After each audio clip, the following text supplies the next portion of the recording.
भारत के इतिहास में एक ऐसा समय आया जब दिल्ली के मुगल साम्राज्य और दक्षिण के सुल्तानों के बीच लगातार संघर्ष चल रहा था। गांवों पर हमला, किसानों से जबरन वसूली, महिलाओं के साथ अत्याचार और आम आदमी पर अत्यधिक टैक्स जैसी स्थितियां सामान्य बन चुकी थी। इसी दौर में 19 फरवरी 1630 को शिवनेरी किले में एक बच्चे का जन्म होता है जिसका नाम रखा जाता है शिवाजी भोसले। जन्म के समय से ही कोई विशेषता नहीं दिखाई देती थी और कोई भविष्यवाणी भी नहीं हुई थी। सब कुछ बिल्कुल एक आम परिवार की तरह था। पिता शाहजी भोसले एक योद्धा थे, लेकिन राजनीतिक परिस्थितियों की वजह से ज्यादातर समय घर से दूर रहते थे। इसीलिए शिवाजी की परवरिश ज्यादातर उनकी मां जीजाबाई के द्वारा हुई। शिवाजी बचपन में किसी चमत्कार की तरह नहीं थे, लेकिन वह अपने आसपास की समस्याओं को समझते थे। जब गांव के लोग अन्याय की शिकायतों के साथ साथ जीजाबाई और किले के अधिकारी के पास आते जाते थे, तब शिवाजी शांत खड़े होकर सब कुछ सुनते थे। धीरे धीरे उनके मन में यही समझ बनी कि सत्ता का मतलब लोगों की ताकत नहीं, बल्कि लोगों की रक्षा है। युवा होते होते शिवाजी ने यह महसूस किया कि अन्याय के खिलाफ आवाज उठाना तभी संभव है जब अपने पास शक्ति हो। शक्ति केवल सैनिकों और धन से नहीं, बल्कि वफादार लोगों और ठोस योजना से मिलती है। इसीलिए शिवाजी ने किसी बड़े युद्ध के बजाय एक छोटा, सटीक और समझदारी वाला कदम चुना। उन्होंने अपने सबसे भरोसेमंद लोगों का समूह बनाया, जिन्हें आज लोग मावले के नाम से जानते हैं। यह लोग संख्या में कम थे, लेकिन ईमानदार और पूरी निष्ठा वाले थे। शिवाजी ने योजनाबद्ध तरीके से अपने आसपास के छोटे किलों पर नियंत्रण शुरू किया और किसी भी किले पर हमला करने से पहले उसकी भौगोलिक स्थिति, सुरक्षा व्यवस्था, सैनिकों की संख्या और जनता की स्थिति का पूरा अध्ययन किया। पहली जीत उन्हें तोरणगढ़ किले पर मिली।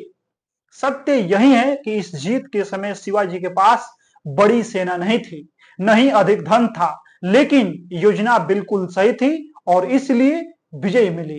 तोरणगढ़ की सफलता के बाद शिवाजी का आत्मविश्वास बढ़ गया, लेकिन घमंड नहीं आया। उन्होंने एक एक करके आसपास के कई किले कूटनीति और युद्ध दोनों के मिश्रण से अपने नियंत्रण में लिए। इससे स्थानीय किसानों और व्यापारियों में शिवाजी के प्रति विश्वास बढ़ता गया, क्योंकि शिवाजी किले कब्जा करने के बाद जनता पर कोई अतिरिक्त टैक्स या अत्याचार नहीं करते थे। इस वजह से जनता स्वयं शिवाजी को समर्थन देने लगी। लेकिन जैसे जैसे शिवाजी की शक्ति बढ़ी, वैसे वैसे सुल्तानों की नजर उन पर टिक गई। आदिल शाह के सेनापति अफजल खान को शिवाजी को रोकने का आदेश दिया गया। अफजल खान केवल बल में विश्वास रखता था और मानता था कि शिवाजी उसके सामने टिक ही नहीं सकेंगे। उसने शिवाजी को बातचीत के बहाने मिलने के लिए बुलाया, लेकिन असल उद्देश्य शिवाजी को हत्या करके खत्म करना था। शिवाजी इस साजिश को समझ चुके थे और पूरी तैयारी के साथ मिलने पहुंचे। मुलाकात के दौरान अफजल खान ने वार किया, लेकिन शिवाजी सुरक्षात्मक कवच पहने हुए थे और उन्होंने आत्मरक्षा में जवाबी वार किया। इस घटना के बाद अफजल खान की सेना पर शिवाजी की सेना ने हमला किया और युद्ध समाप्त हुआ। यहाँ कोई चमत्कार नहीं था, यह तैयारी और रणनीति का परिणाम था, रिजल्ट था। अफजल खान की मृत्यु के बाद शिवाजी की शक्ति और प्रसिद्धि तेजी से बढ़ी और अब मुगल साम्राज्य के लिए वह एक चुनौती बन रहे थे। औरंगजेब ने शिवाजी को दबाने के लिए शाइस्ता खान को भेजा। शाइस्ता खान ने पुणे पर कब्जा कर लिया और लाल महल में डेरा डाल दिया। यह घटना शिवाजी के लिए केवल युद्ध का नहीं, बल्कि सम्मान का मामला बन गई। उन्होंने किसी बड़े युद्ध के बजाय छोटी लेकिन सटीक योजना बनाई। रात के समय कुछ विश्वसनीय मावलों के साथ शिवाजी लाल महल के अंदर पहुंचे और हमला कर दिया। शाइस्ता खान घायल हुआ और जान बचाकर वह वहां से भाग निकला। इस घटना ने साबित कर दिया कि शिवाजी केवल सैनिक बल पर निर्भर नहीं, बल्कि रणनीति और समय पर निर्णय लेने की क्षमता रखते थे। कुछ वर्षों बाद औरंगजेब ने राजनीतिक तरीके से शिवाजी को कमजोर करने के लिए उन्हें आगरा बुलाया। शिवाजी इस जोखिम को समझते थे, लेकिन उन्होंने भविष्य को ध्यान में रखते हुए आमंत्रण स्वीकार किया। बैठक के दौरान उन्हें अपमानित किया गया और नजरबंद कर दिया गया। शिवाजी ने यहां भी घबराहट नहीं दिखाई। पहले उन्होंने बीमारी का दिखावा किया, जिससे पहरेदारों की सतर्कता कम हुई। फिर फलों और मिठाइयों की टोकरी के अंदर छिपकर शिवाजी और उनके पुत्र संभाजी आगरा से निकलने में सफल रहे। सबसे सख्त सुरक्षा व्यवस्था को भेद कर बाहर निकलना किसी जादू का नहीं, बल्कि लगातार निरीक्षण और योजना का परिणाम था। आगरा से लौटने के बाद शिवाजी ने सत्ता स्थापित करने के लिए खुद को राजा नहीं बल्कि छत्रपति घोषित कराने का निर्णय लिया, ताकि शासन धार्मिक और राजनीतिक दोनों स्तरों पर वैध रूप से स्थापित हो। रायगढ़ किले पर राज्याभिषेक हुआ और शिवाजी छत्रपति शिवाजी महाराज कहलाए गए। इसके बाद शासन व्यवस्था का असली निर्माण शुरू हुआ। प्रशासन में भ्रष्टाचार रोकने के लिए नियुक्ति में योग्यता को प्राथमिकता प्रायोरिटी दी गई। किसानों पर अत्यधिक टैक्स समाप्त कर दिए गए। महिलाओं की सुरक्षा को कानून के रूप में लागू किया गया। व्यापारियों को समुद्री व्यापार के लिए समर्थन दिया गया। शिवाजी ने पाया कि भारत पर विदेशी आक्रमण का मुख्य कारण समुद्री क्षेत्र की सुरक्षा की कमी है। इसीलिए उन्होंने स्वतंत्र नौसेना की स्थापना किया और समुद्री किलों का निर्माण कराया, जिनमें सिंधु दुर्ग और विजय दुर्ग सबसे प्रमुख रहे। इससे विदेशी ताकतों के लिए समुद्र से भारत पर हमला करना लगभग असंभव हो गया। शिवाजी और उनकी मराठा सेना गुरिल्ला रणनीति में माहिर थी, जिसमें तेज और आश्चर्यजनक हमले, घात लगाना और हिट एंड रन रणनीति शामिल थी। शिवाजी ने क्षेत्रों की रक्षा करने के लिए किलों के रणनीतिक महत्व को पहचाना। उन्होंने रणनीतिक स्थानों पर बड़े पैमानों पर किलों का निर्माण और किलेबंदी करवाया। शिवाजी महाराज तटीय क्षेत्रों और समुद्री व्यापार को नियंत्रित करने के लिए नौसेना शक्ति बनाया। साथ ही उन्होंने एक शक्तिशाली नौसेना का निर्माण किया। उन्होंने अपने दुश्मनों के बारे में खुफिया जानकारी इकट्ठा करने पर बहुत जोर दिया। उन्होंने दुश्मनों की हरकतों, ताकत और कमजोरियों के बारे में जानकारी इकट्ठा करने के लिए जासूसों को नियुक्त किया था। जब शिवाजी वर्ष 1666 में आगरा में मुगल सम्राट से मिलने गए तो मराठा योद्धा को लगा कि औरंगजेब ने उनका अपमान किया है, जिससे वे दरबार से बाहर आ गए, जिसके बाद उन्हें गिरफ्तार कर बंदी बना लिया गया। शिवाजी और उनके पुत्र का आगरा से भागने की कहानी आज भी प्रामाणिक नहीं है। शिवाजी का प्राथमिक लक्ष्य मराठा लोगों के लिए स्वराज या स्वशासन स्थापित करना था, जो बाहरी वर्चस्व से मुक्त हो। उन्होंने आदिल शाही सल्तनत और मुगल साम्राज्य के प्रभुत्व को सफलतापूर्वक चुनौती दिया और फिर दक्कन क्षेत्र के मध्य में एक स्वतंत्र मराठा साम्राज्य की स्थापना भी किया।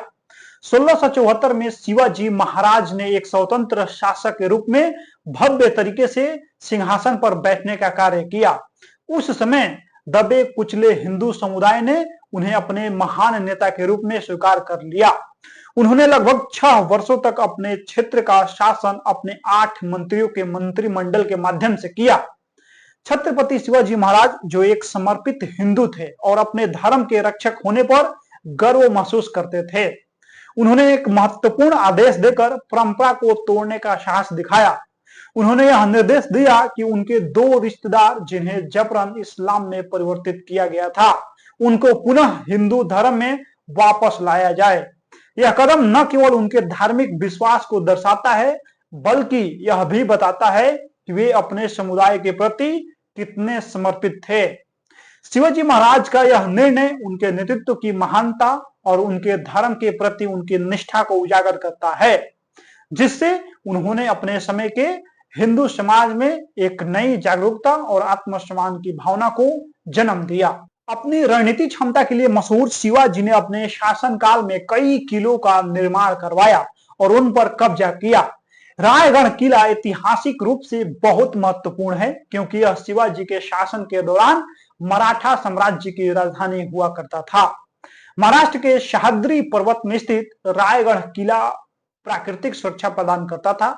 यहीं पर 1674 में शिवाजी महाराज का छत्रपति के रूप में राज्याभिषेक हुआ था, जिसे मराठा इतिहास में महत्वपूर्ण समय माना जाता है।